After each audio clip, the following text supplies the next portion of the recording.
Welcome to the Midas Touch podcast. Ben Meiselas, joined by Brett Meiselas and Jordy Meiselas. We have a great podcast for you. We have guest Toby Morton, who you all may know from his days writing for South Park, but Toby's become the accidental activist that we love at Midas Touch, and he got into a little tiff with our little friend Bobbert out in Colorado. Went to her Shooter's restaurant. He was filming and gathering information in the area. Bobbert comes out herself, didn't bring any guns apparently, but just came outside the restaurant. She might have had one holstered. I gotta take a look at the footage. I don't know. I don't believe, truthfully, that Bobbert knows how to use a gun, like effectively. I think it's all bullshit. I think the way she holds the guns in those photographs, like when you speak to real gun people, I'm not like a real gun person. I'm not a hunter, although I know people who are hunters, and I certainly respect their right to hunt. I respect their right to go to shooting ranges.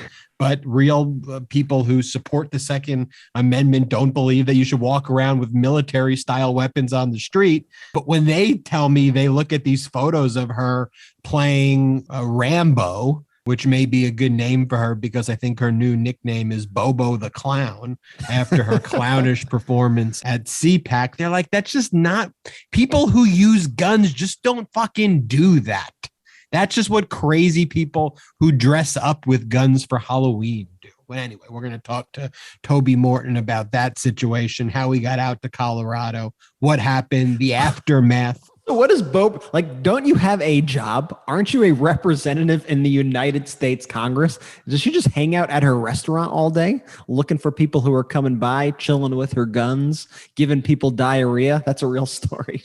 What happened with the diarrhea? Her restaurant gave quite a few people diarrhea, apparently, according to the press. Shooter's Grill, not a pleasant place to eat. It doesn't shock me that it's like when you really go into all of the Trump facilities, it's all shit and it's all a facade. You know, when her Shooter's Grill is literally all shit. Here is a piece from the Daily Beast that says, Q curious Republican who gave customers at her gun-themed restaurant diarrhea wins House seat. That's how the Daily Beast introduced Lauren Boebert to Congress, and their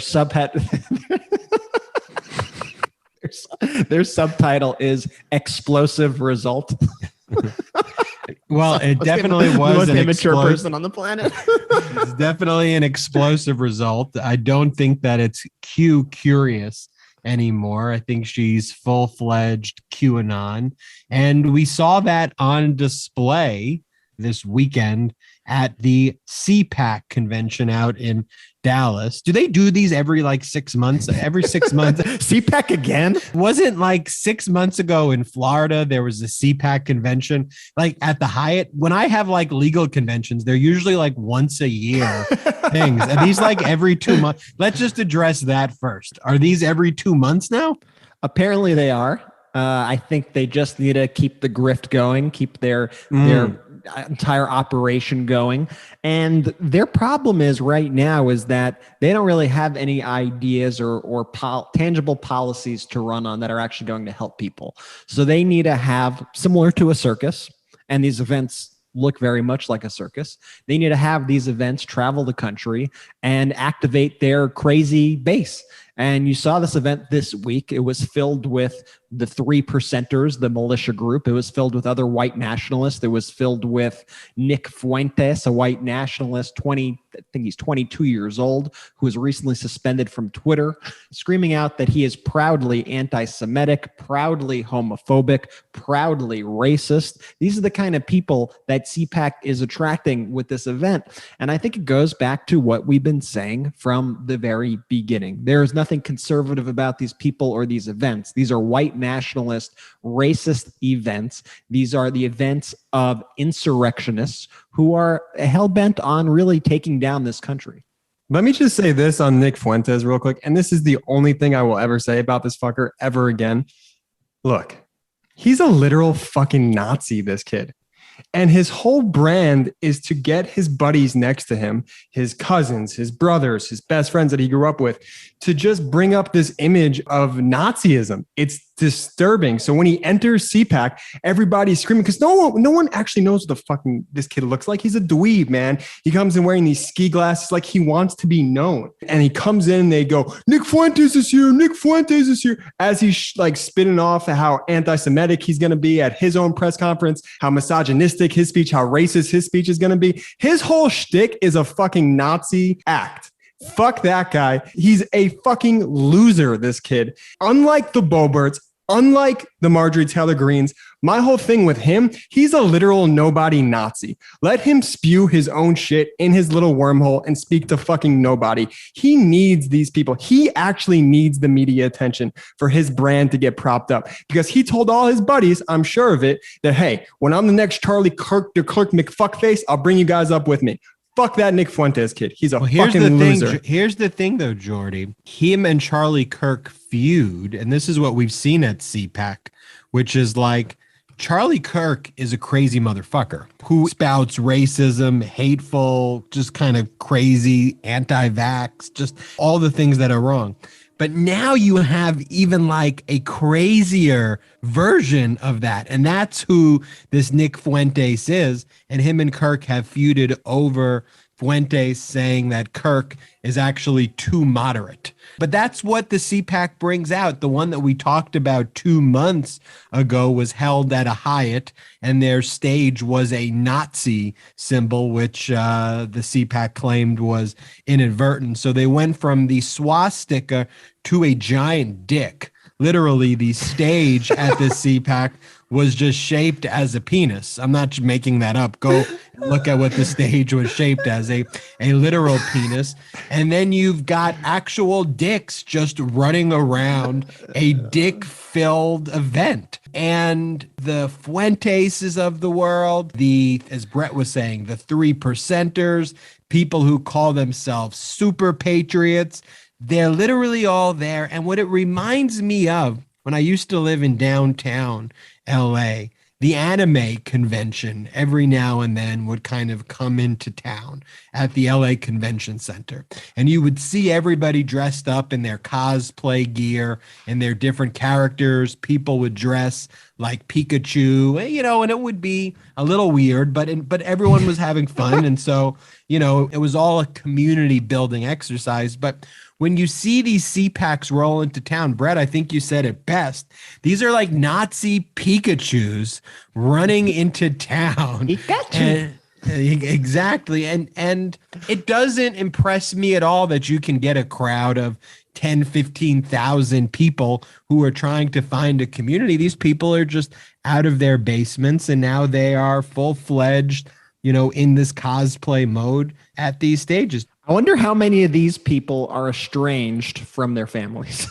All of them. How many of these people are the people who their families avoid at Thanksgiving or don't invite to holidays? I would say a above average percentage. They're probably the people in the families who, when weddings roll around, they're like, I don't know where the fuck I'm going to fucking sit Fuentes. Where am I sitting Nick, man? He's a fucking lunatic. These people. And while CPAC kicked out Fuentes, they certainly had no problem welcoming with open arms the Proud Boys, the 3%ers, and all these other white nationalist groups. The only reason they really kicked out Fuentes was because he was making a big scene about it. Let's not get it twisted here. He was just being loud. He was like, I'm Nick Fuentes. I'm Nick Fuentes. Exactly. Everybody. Yeah, fuck that guy. That kid needs attention to grow his brand. That's why he keeps trying to build it off of Charlie Kirk to Kirk McFuckface.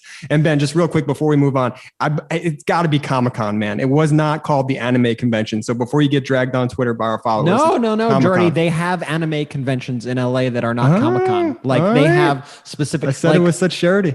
I know you said it with a lot of confidence, but they have, I mean, San Diego has the big Comic-Con event, but pretty frequently in downtown Los Angeles, they will have anime conventions. I'm sure they have their own names and then they don't just call it the anime convention, you know, but it's not necessarily Comic-Con. And you see it, and you see it quite often. But of course, as Ben said, dressing up as Pikachu or dressing up as a superhero, much different than dressing up as a member of the military, a militiaman, a white nationalist, a Nazi. These are two distinct things to cosplay as. Let's play the clip of Nick Fuentes, who we've mentioned, entering CPAC. It's white boy summer. We're white.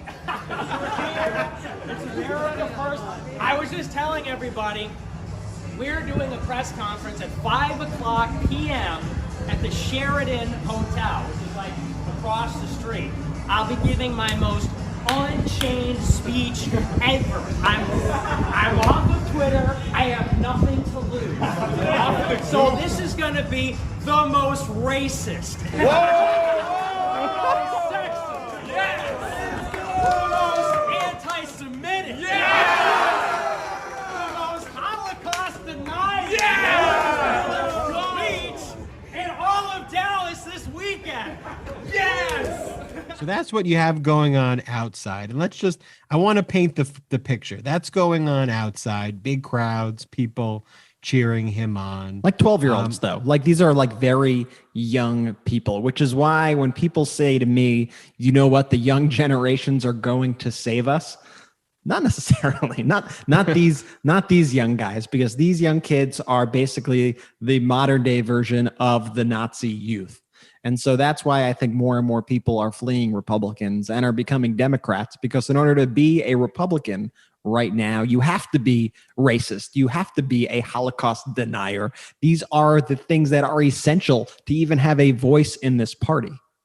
Let's play the clip now of the group that calls themselves, the Super Patriots and the Proud Boys outside of CPAC. So again, Nick Fuentes is saying that these are what the Proud Boys and Super Patriots, who are basically the VIPs of this event. We're rocking the Save America hat, right? Hey, baby, yeah, rocking that. I gave you that hat. When did I see you last? Saw you, Sarasota, baby. Sarasota has next Good to see you guys. Let's go. What's up, guys? It's coming through here. Got the flags, monster trucks. Guys, wave. What's up, man? Proud Boys are here, hanging out. Hey, guys, how's everybody doing? What's up, guys? It's like a Looney Tunes. And then as Caitlyn Jenner is walking in the lobby, again, I'm painting you the photo. We have Nick Fuentes saying, get ready for the most anti-Semitic racist speech yet, and getting cheered on, having the Super Patriots and Proud Boys mumbling. It's their version of mumble rap. And then as you start getting inside, we see Caitlyn Jenner, and this is what other attendees are saying to her. All right, ready? Right here. Hey, Bruce. Bruce, here we go. What do you think about the stuff that they're teaching in schools regarding the LGBTQ? About Jesus Christ, Bruce. Don't forget about Jesus.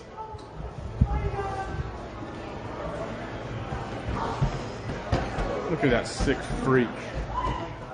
So that's as we get in the lobby. We're working closer to the stage.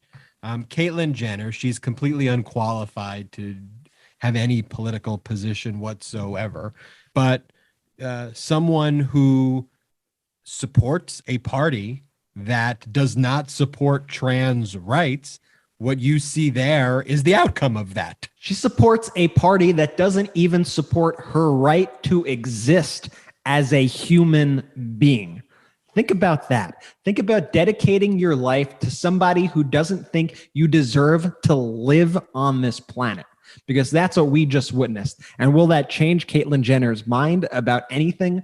No. And that's what is so disgraceful about this movement, is you have to completely sell out your soul, sell out any morals you may have had, sell out your community, sell out all the people who have struggled for decades and decades to give you the rights that you have. And then as we move inside from Caitlyn Jenner in the lobby, the racist anti-Semitic chants that are on the outside, we go to the stage that is a giant dick, that is a giant penis of a stage.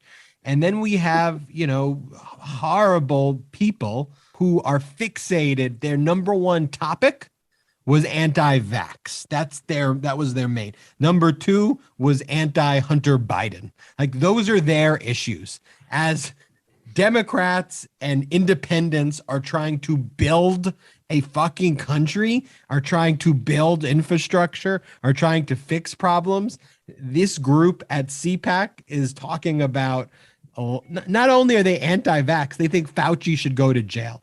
Play this Republican Congressman Greg Stubbs attack, whether it's actually Stube or Stubby, he's stupidity, and we need to play Greg Stubbs attack on Dr. Fauci. These things. So we need to continue to fight. Like with Dr. Fauci, I just recently were in the process of sending a letter to the DOJ. He lied to Congress. He should be held accountable for that.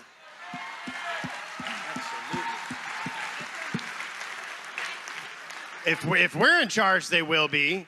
He specifically stated facts that were materially wrong, and so the DOJ should take action on that. They did for Cohen, they did for all these other people that were good for the mainstream media and good for leftist organizations. Why aren't Democrats being held to the same standards as Republicans? He should be accountable for lying to Congress and lying to Senator Rand.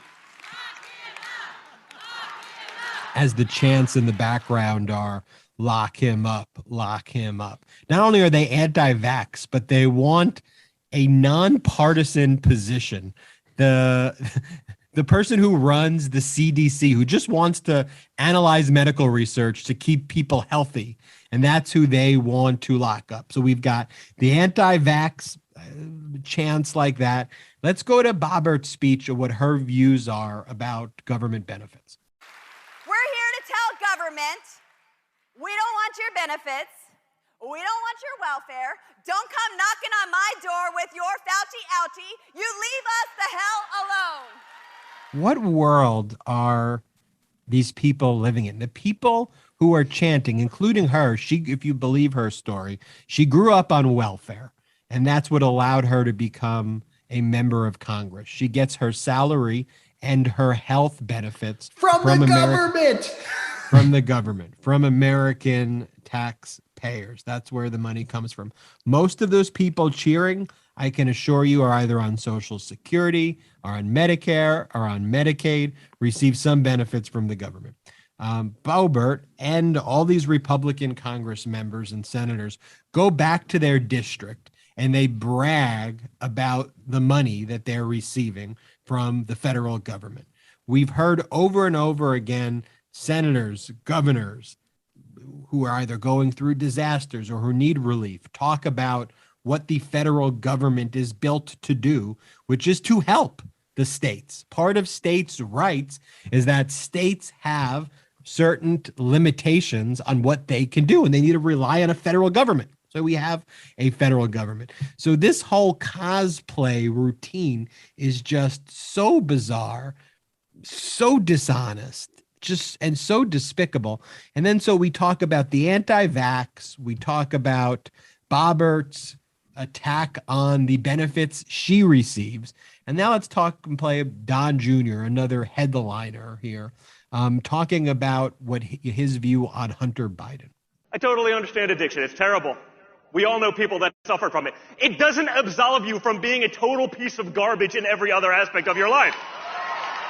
And they're so fixated on Hunter Biden, who right now, the last time I checked, Hunter Biden wasn't on the stage of the DCCC. Hunter Biden's not on CNN talking about American foreign policy. Hunter Biden doesn't have a government appointment right now. Hunter Biden, I saw one interview with him on Jimmy Kimmel talking about his addiction and talking about the problems he faced, talking about the depression he suffered because his mother died, his sister died, his brother recently died, and he was addicted to drugs. But their continued projection, while it's apparent, at least to me, that Don Jr. is mentally, physically unwell. I'm not giving a drug diagnosis, but it appears to be significantly problematic, and he displays the symptoms, at least, of someone who's under the influence of various things at the same time. They're going after someone who's trying to recover from addiction. Also, fundamentally, I think misunderstands Americans. Like, Americans in their family often have someone like Hunter in their family, or in their extended family. And oftentimes that person dies. We've all had that experience. And if you claim you don't know someone who's gone through that, you're lying to me. And so for you to go up there and call someone like that a piece of garbage who's struggling to get through that, you fundamentally are just an evil human being. And you are calling all those suffering Americans that when you do that. You are calling anybody who suffers from addiction a piece of garbage when you single out Hunter Biden and mock him for these issues. And I think you're exactly right that there are countless Americans around the country who they themselves are struggling with addiction, struggling with opioids, have kids who have struggled with addiction, have parents, other family members who are struggling with addiction. And this line of attack, I think, is just a disgraceful attack. And I think it's going to offend a lot of people. They're playing right now to their very small, very extreme base. But I really do not think that the average American, the average person in the suburbs, looking at this event sees anything other than a crazy clown show. And let me tell you why I feel good about 2022 so long as Democrats and independents keep fighting and don't listen to the negativity. There are certain platforms that the GQP is taking that will make the GQP extinct if we don't give up and we keep pushing these issues. Remember, the GQP has basically said we can't trust voting anymore. The same things that they spouted in Georgia, they're out there saying this across the country, and they're demoralizing their voters and having none of their voters believe in free and fair elections anymore. We, as Democrats, as independents, as non-GQP members, we can't get disappointed. We can't get discouraged. We have to go out and vote.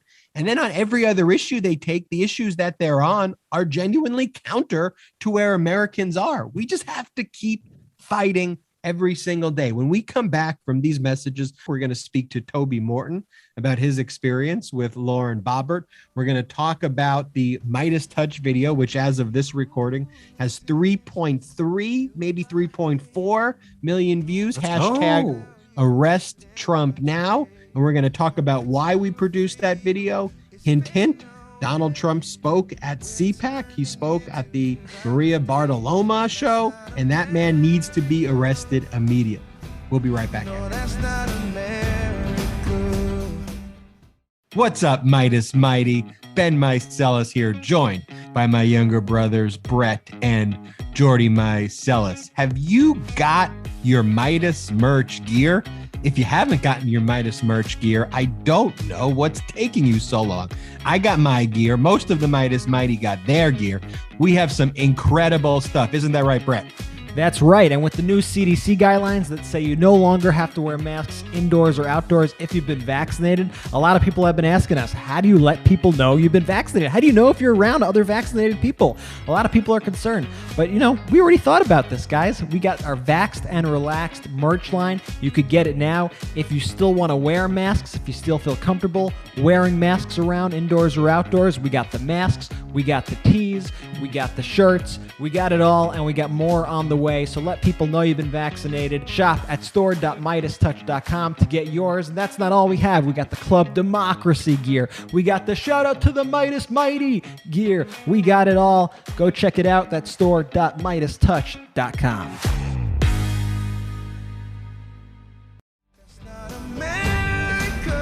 Welcome back to the Midas Touch podcast. We are joined by Toby Morton. Toby is a friend of the Midas Touch podcast, a friend of Midas Touch. Yeah, I mean, a close friend and close ally with Midas Touch, frankly, since day one when we started putting out content. It was very early on. Yeah. And Toby, your background, you're a comedy writer. You wrote for some hit shows like South Park and a bunch of other shows. Yeah. But you've become kind of the accidental activist that we began. So before talking about Boebert and the situation there, just tell us the kind of work that you've done and what inspired you to kind of go on this crazy path that we found ourselves in right now. Thanks for doing this with me, though. I appreciate it. That's a good way of explaining it. I'm the accidental activist because I've been on Twitter since 2009, but I haven't done anything until the Trump administration. And I thought, well, this could be fun. And it was around early 2019, I became friends with Devin Cow there on Twitter. And I was doing some animation for the cow. And around that time, there was a smaller campaign somewhere on the East Coast where they had snatched up the domain name of their opponent. And they took that and they rerouted it to their own website. And I thought, that is brilliant, but they're totally missing out on some creativity and some content, which they obviously couldn't do themselves. So I thought, let me just try that. So I went to look for, I thought, who's an idiot who would not think to get their domain name? And I found DevinNunez2020.com. And from there, I got his domain and started building a website for him. And it was just animation and parody and making fun of him. But I did it in a certain way where people would see it and go, oh, this is Devin's website. So they'd go there and see my content. But that's the one that started it all. And then from there, people started sending me DMs saying, oh, do this person, do that person. And so it just grew from there. Now you just have a bevy of websites, just an arsenal of fake campaign websites. Toby, how many would you say you have at this point? Oh, Jesus. Probably about, I know, probably about 12 or 14, 12, 13, 14, something around there. But I'm always updating, and some I kind of miss, and something will happen. Like Senator Ron Johnson did something recently, and I was like, oh, I have his, I think. And I'd go back and I'd have to update his. So it's just, I still need to kind of familiarize myself with how many I have. But it's fun. It's a lot of fun. Toby, definitely a unique niche you're in right now. And when you were writing in the entertainment industry, did you ever think that I am going to be one of the number one connoisseurs of getting fascist people's web domains to support democracy? Never. And how dare you say that? Never. I would never think I would be in this position. I stayed away from politics my whole life because I thought politics for me, I thought it was too easy. They're too easy of targets and it wasn't a challenge enough. But then, it's just been crazy. It keeps growing and growing, and nobody's really contacted me about it.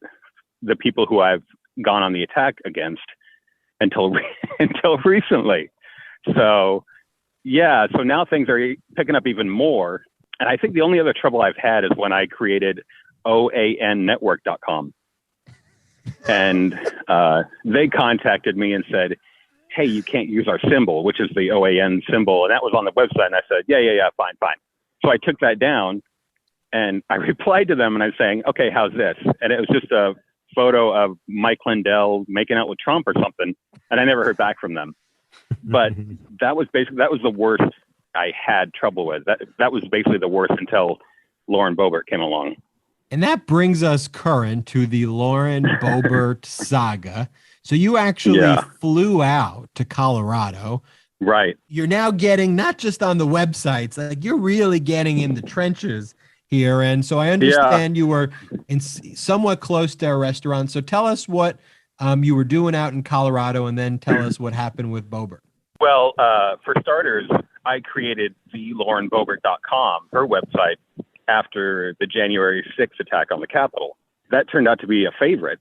Added plenty of content from her past, Jesus. And I kept adding to it. And around the beginning of May, I received an email from her press secretary, Jake Settle. And it was saying, take this site down or you'll be hearing from us. You're defaming Lauren Boebert. At the time, I thought, is he a lawyer? Sending me the cease and desist from her press secretary, and he's not a lawyer. But they sent that to me. And I thought, okay, and I ignored it. Maybe I'm sure I tweeted out about it, and that was fun. And then it kind of died down. And then I thought, okay, I want to add more content to the site. So I have relatives in Colorado. And I thought, I'm going to grab a couple of my cameramen.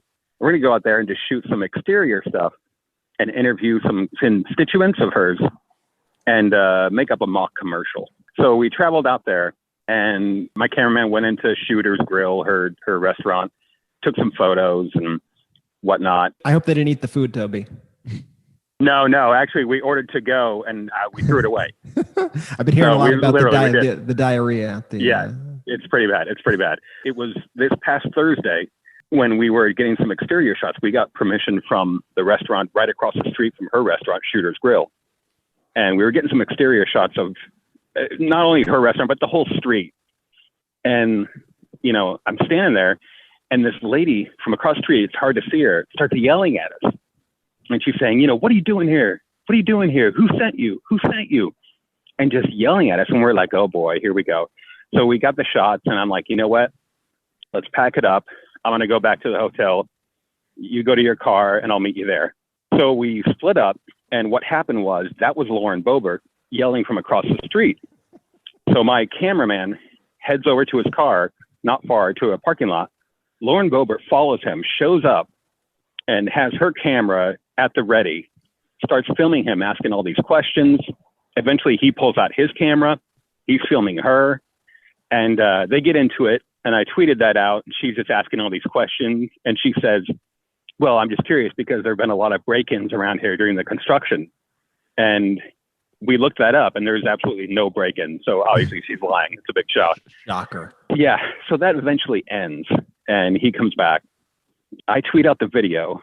That night, I get a direct message from just a random account. It's like Freedom Fighter and then like 17 numbers after it, you know, those. Yeah, Freedom 53597835. That's the account. Wow.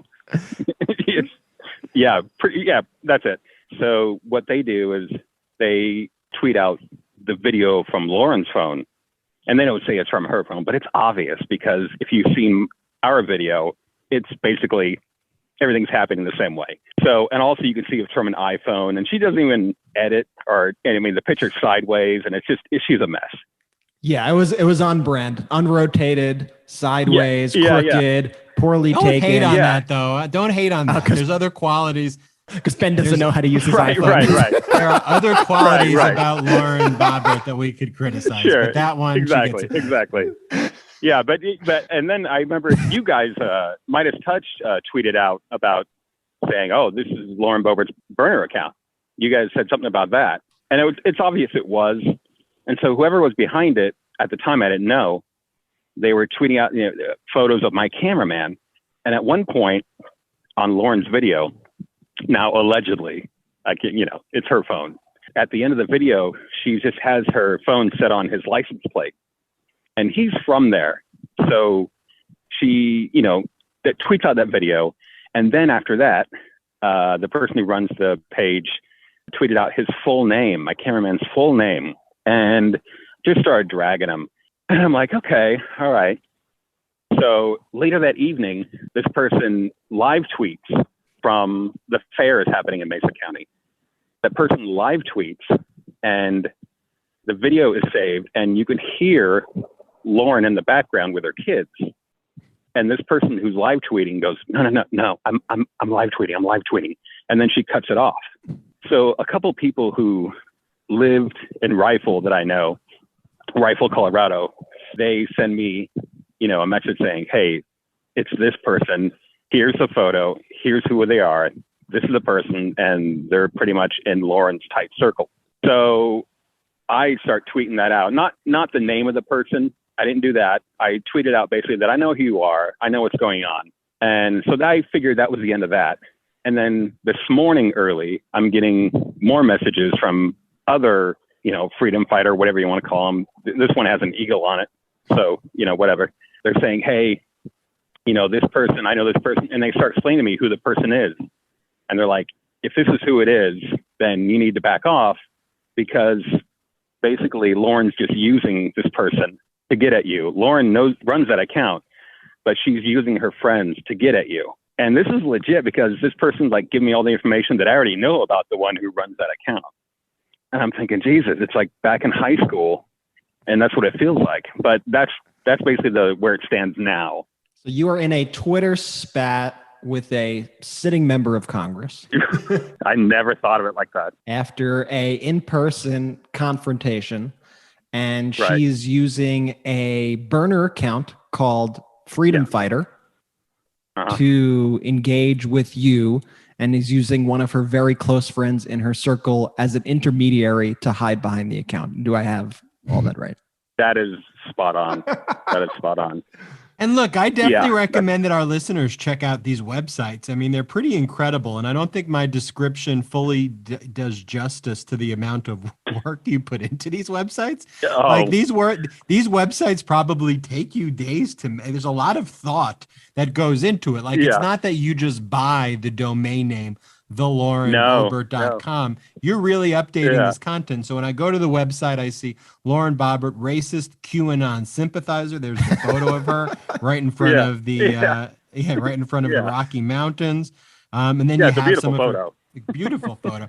And then you have her tweets. I am the militia from 6/14/2020. And then you have her tweet, obviously, when the insurrection's taking place. The speaker has been removed from the chambers. How long does it take you to make a site like this?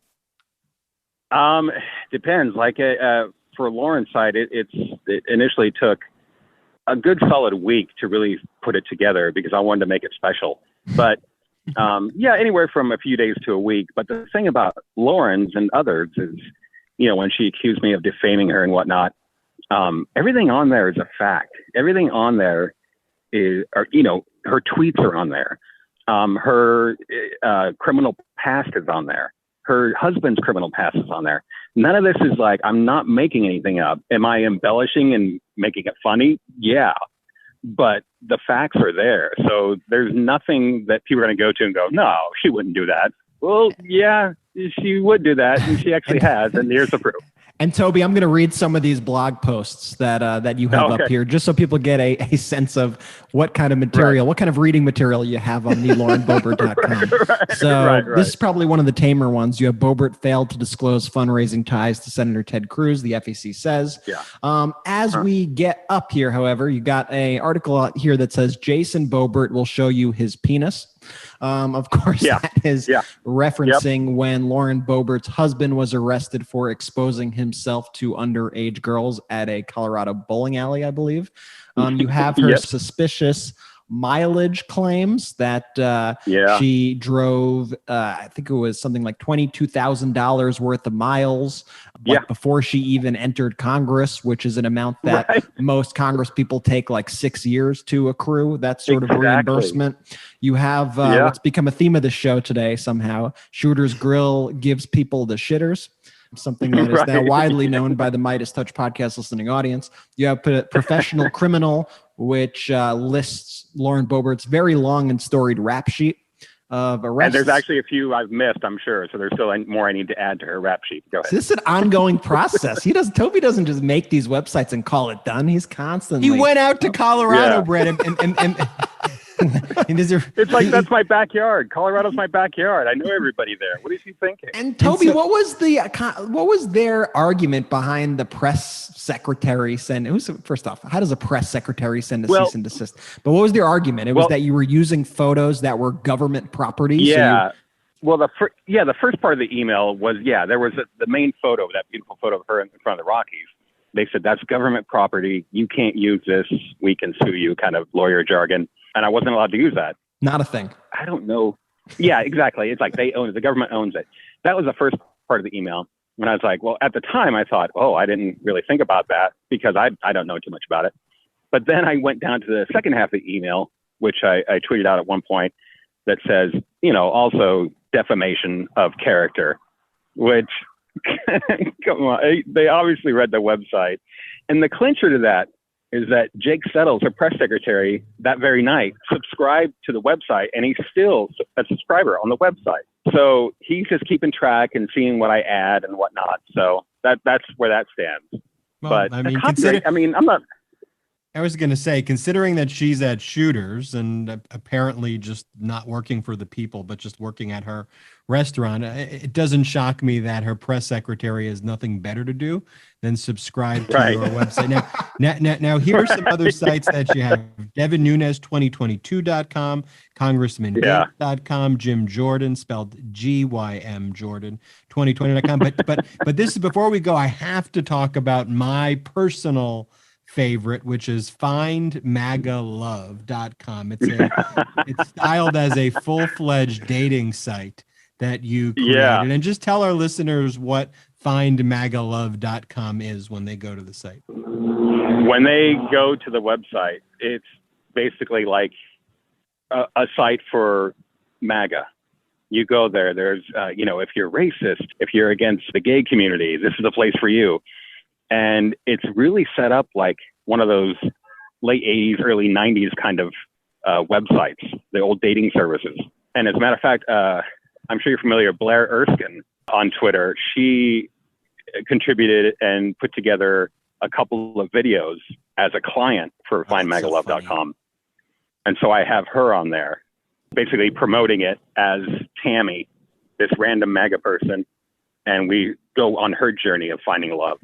So I've gotten quite a few emails from actual MAGA who have mentioned that, it's like they go, oh, we see what you're doing. You're not fooling us. And it's like, yeah, I know I'm not. But a lot of people are going to that. Tons of people are going to that site. And that's probably really a close second right behind Lauren Boebert, theLaurenBoebert.com. Do you ever get MAGA, though, actually looking for love on the site? I mean, they see, when you go on the site, you see Jeffrey Epstein. Yeah. Does this inspire any of them to try to find a connection? No, and I'm so disappointed that nobody has tried to reach out to me, because there's an email on there where you can reach out and, tell me your story, but nobody has yet. And I think I need to just update it more and kind of spruce it up a little so I can get more MAGA to actually respond. No, that's so funny. Anything planned in the future, Toby? What are the future plans? Just dealing with Boebert, or do you call her Bobbert? And Bobo. Yeah, Bobo. No, I'm just every day something new pops up, so I'm sure I'll be adding a few things. But the main site that people go to is sycophantnetwork.com, and there is where the oannetwork.com site is, and that's like the main site where everybody can see all the links to the other ones. Toby Morton, thank you so much for coming on the Midas Touch podcast. We wish you well in your fight against Bobo. If I could be helpful on the litigation side, just let me know. Never back down. And we are glad that you're a friend of Midas Touch. We're glad you became that accidental activist, and we look forward to more of your work. Well, as always, thanks for continuing to support me. And I appreciate you guys being there right behind me. I appreciate it. You can check out Toby Morton's work on Twitter at Toby Morton. That's at TOBYMORTON, or any of those websites we just mentioned. We'll be right back after these messages. What's up, Midas Mighty? Ben Mycelis here, joined by my brothers. One of the things I am most proud about over the recent weeks is the new, improved, and revamped Midas merch store. And the Midas merch is absolutely crushing it, from hats to t-shirts to mugs to masks, you name it. We have it at the Midas merch shop, and we appreciate the support. I mean, we're selling out of most of that gear almost instantaneous. We got Saki Bomb designs. We got Vaxxed and Relaxed, the fan favorite. We got Be Mighty. We got Club Democracy. You know what's funny about Club Democracy, guys? That one really set off Republicans. Probably because democracy is a dirty word to them. So when they say, hey, democracy, or they get they get really angry. But that's why I like to say, and it's half jokingly, honestly, Midas merch might be the best GQP repellent out there. Talk about not wanting anybody to think you're a Republican. You rock the Club Democracy shirt. You wear a Vaxxed and Relaxed mask. No one's going to think you watch Tucker Carlson. That's all I'm saying. Absolutely. And you left out my favorite design too, the shout out to the Midas Mighty. That's become a fan favorite catchphrase. So, hey, if you're interested, if you want to get some merch, help support us, help support the brothers, please check out store.midastouch.com. That's store.midastouch.com, and get your Midas Touch gear today.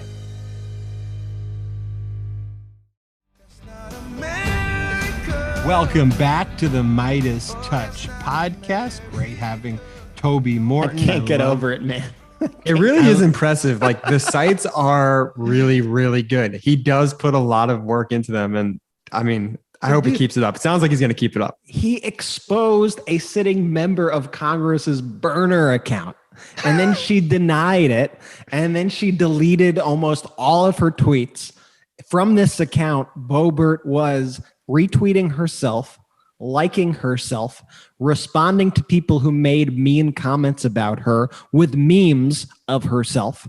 It is just bizarre behavior. And the weirder stuff, too, they were following AOC. It was a little bit of a stalker vibe to the whole account, too.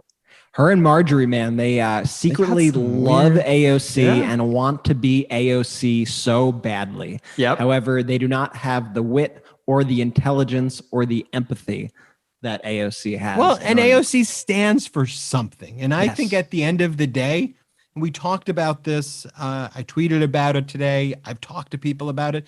This GQP stands for nothing. And we saw it today when we watched the court proceeding that was taking place in Michigan before Judge Parker, where all of the GQP, a district court federal judge, where all of the GQP lawyers showed up for a Zoom court hearing where they submitted false declarations. The hearing was set up for something called Rule 11 sanctions, meaning not just is the case alleging election fraud being dismissed for having no merit, but that the case was so bad and had zero inkling of merit that it's basically like alleging that space aliens came out of the sky and attacked me. And so what the courts do to deter frivolous litigations, they have what's called Rule 11 sanctions, which could be sanctions against an attorney's license. It can be serious financial sanctions in the form of compensation to the other side for all of their attorney's fees, which could be hundreds of thousands of dollars. And these lawyers who represented the GQP in the fight across the country, but particularly here in the Michigan federal cases, they were all chicken shit. It's like, if you're going to go down this road and you're going to make these allegations, it's like, stand by it at least. At least have some conviction in what you're saying, so that when you're in front of Fox News, in front of OAN, or in front of a court, you're consistent and you're not just running away from it. You see Lynn Wood, he was asked, he goes, I don't know, I never signed that. My name may be on it, but that wasn't my pleading. It's like, dude, we saw you on TV saying that these were your cases and your pleadings. And it wasn't just Lynn Wood. It was all of these lawyers pointing to each other saying, I didn't sign it. I don't know what this document is. I'm not sure where the affidavit is. Yeah, I'm not even sure what that meant. The English language has lots of words where it's possible that there was a alternative meeting when the judge was saying, what evidence do you have to support this accusation? What evidence do you have? They can't even stand behind it. It's the same thing with January 6th. At least if you're going to lead an insurrection, stand up for it. At least say that you support that conduct. Don't say that it's, look, you shouldn't be doing it in the first place, but if you're Mr. Tough Guy or Tough Woman, go out and support your fucking people. Say this is what we stand for. Say we believe in authoritarianism, but don't be chicken shit when confronted and be like, oh, I don't know who did that. I don't know what's going on there. What that's about. That's some psychological ops. That's some other shit. They don't stand for anything. And granted, we as the Democratic Party, as independents, as this broad coalition, we stand for the people at the end of the day. We stand for pro-democracy. And what the Marjorie Taylor Greens, what the Bobberts, the Bobo the Clowns, what all of these people are so envious of is that AOC stands for something. She has conviction. And these people so lack conviction, right, Brett? Right, Jody? Look, you go into their orange idiot leader. Let's talk about just some of the things he said on the giant dick stage. Let's talk about what the giant orange dick had to actually stay on the stage. We talked about mumble rap at this point. He's just a mumble rapper, just spewing random shit on a dick stage. So here's a clip of him saying that he's the worst. Became a different man when the Democrats viciously stated that they wanted to impeach him. They went wild. We want to impeach him. We're going to impeach Bill Barr. We're going to impeach him. He became different. I understand that. I didn't become different. I got impeached twice. I didn't change. I became worse. I became worse. I legitimately thought that he said the wrong thing the first time because it's just such a ludicrous and psychotic thing to say that they impeached me so I became worse and have the entire crowd stand up and give a standing ovation. But then he doubles down and says it again. Just in case you didn't hear me. Oh, are you going to play a clip? Oh, I thought you were going on. Oh, no. Do you have a clip, Brett? Of what? You kind of teed it up like you were about to play a clip. No, we just played a clip. Ben, didn't it seem like he was about to play a clip? But then he says it again. No, he said it twice in the clip that we just listened to. Okay, anyway. Different. I got impeached twice. I didn't change. I became worse. I became worse. No, I know he says it twice in the clip, but you made it seem like you were going to play. Okay, anyway. Wasn't it Susan Collins? Wasn't it Susan Collins who didn't vote on either the first impeachment or the second impeachment because she had thought that Donald would have learned his lesson? Right? Am I getting those facts right? Yeah. Yes, that Susan was Collins. I don't think he learned his lesson. I think he got impeached. He learned his lesson. Using this analogy, because I love it, like he is the mumble rapper on Lean who you don't even know what he's saying. Worse. I mean, that's basically what he's saying. Now, let's look at this is what Trump's saying. He just admits all of my polls are everything I say. If I say it's fake, it's because I'm not winning. By the way, you have a poll coming out. Unfortunately, I want to know what it is. They do that straw poll, right? Now, if it's bad, I say it's fake. If it's good, I say that's the most accurate poll perhaps ever taken. Okay, and they cheer him. He's just not even he's not even saying real sentences about anything. I mean, that's the craziest part about it. And it did just finally let's play this clip about where he's talking about children playing with their toys. I want a toy, but dad isn't giving me the toy. They're going too far. They're so spoiled. It's like a spoiled child. I want that toy, Dad, but I also want this one, this one, this one. Eventually, bad things happen. What the hell? What is he even talking? I don't even know what he's talking about. I'm just shook. So then he goes on Maria Bartiromo and he just starts talking about how the insurrection wasn't that bad. He starts talking about how the insurrectionists are actually like heroic individuals and that people weren't even armed, even though there's like copious evidence of people being armed with a ton of very dangerous weapons and people actually died. So we had to do something, right, Brett?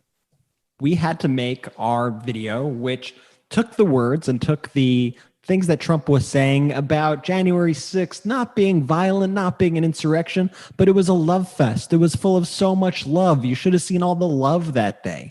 These lies that he is pumping into the homes of Fox News viewers through Maria Bartiromo, or however you say her name.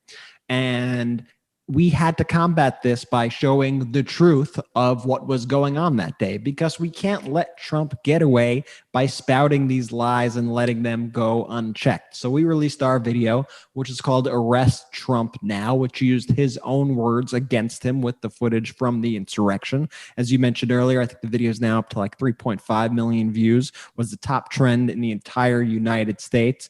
I really think it took hold because this is the new messaging from the GQP. It's that the insurrection wasn't bad. It was all love. It was all love. You should have seen it. It was one big major love fest. And when you see this footage, it looks like a war zone because it was like a war zone.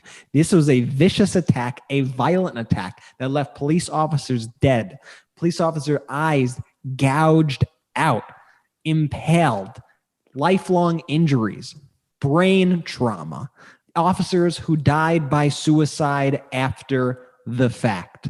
And Brett, before we play the video, I want to show our listeners just how cult behavior works and the powerful platform of disinfo that Fox spews. So basically you have Trump going on Maria Bartiromo, Marty basically putting out those fake facts, that disinfo. Recall that I think the stat was like 90% or 95% of disinfo on the internet originated from Donald Trump. It was one of the reasons he was removed. It was a crazy stat like that. But play the video, Brett, at CPAC where a CNN reporter is asking some of the people there about the insurrection, and just watch how they parrot those talking points. Do you guys think the election was fair? No. No. No. No. They tried to tell us the Tarrant County election, we went blue for the first time since 1962. It's not called an insurrection to me. What about it was an insurrection? They stormed the Capitol. Who's they? The Trump supporters, right? Bullshit. I mean, I'm sorry. Bullshit. You don't know who those people were. No, some Trump supporters were invited in, and there's video and there's audio that they said, come on in. That right there, what you just heard, is the sickness.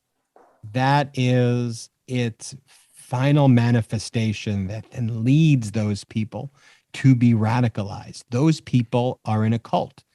And we painted the photo for you. We talked about how you have the Nick Fuentes of the world, the Trump cult that's outside. We talked about the hate that's going on in the lobby. We showed you the speeches that are being sprouted from a dick stage in the center of CPAC. And then we showed you the transmissions from Fox News that are beaming these messages, this disinfo into the homes, creating this cyclical effect of disinfo and trapping people like those you just heard in the echo chamber. And that's what we're trying to fight at Midas Touch, that disinfo with the truth. And so, Brett, play the Midas Touch video, #arrest Trump now. I know that you have had some time to reflect on what took place on that day, January 6th. It was a very mild-mannered speech. We're going to walk down to the Capitol. Take the Capitol. Take the Capitol. Because you'll never take back our country with weakness. You have to show strength. Trump supporters violently breaking through windows, storming through the Capitol walls. And love. There was such love at that rally. Cops being threatened to be killed. People. These were great people. You want to fight? You better believe you got one. Terrorists dragging the officer down the stairs, beating and stomping and smashing him with a pole flying the American flag. And I mentioned the word love. The love in the air. I've never seen anything like it.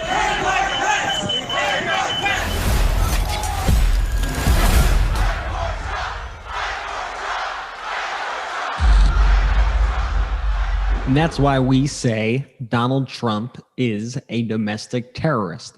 And what he is doing and what Fox News is doing is they are planting the seeds for a future insurrection.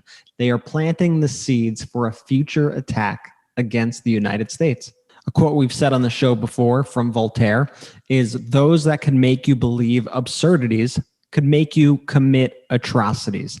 And that's exactly what we see here when the big lie is beamed into the homes of impressionable Fox News viewers across the country. This is incredibly, incredibly dangerous stuff. And that's why we at Midas Touch have to combat it. I mean, we just have to even think about that they cheered when one of the speakers talked about how we have not hit the 90% vaccination rate yet. Play that clip.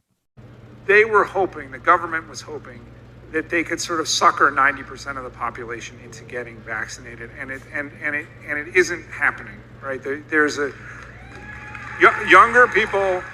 And by the way, listening to that clip, it would be remarkable if we could get 75%. When we talk about the 31%, it's everyone who attended CPAC. It's these fucking lunatics. They're the ones who are going to drain this economy. They're the ones who are going to drain this country. And frankly, fuck them. But also at the same time, like we know, they're going to be the cause of all the fucking mutations of this thing. So it's just so frustrating to see this.